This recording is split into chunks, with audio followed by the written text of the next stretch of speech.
తలపుల లేఖలు రాసి చిరుగాలి చేతికి ఇచ్చి ఎప్పుడోనే పంపించాను నువ్వు చూడలేదా? నా మనసే పడవగా చేసి కలలన్నీ అలలుగా చేసి ఎప్పుడోనే పంపించాను నిన్ను చేరలేదా?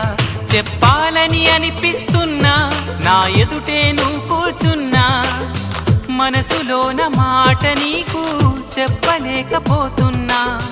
చెప్పకుండా ఓ క్షణమైనా ఉండలేకపోతున్నా. ఎలా చెప్పనమ్మా నాలోని ప్రేమని, ఎలా చూపనమ్మా నా ప్రేమను అని. అవునని అంటావో మరి కాదని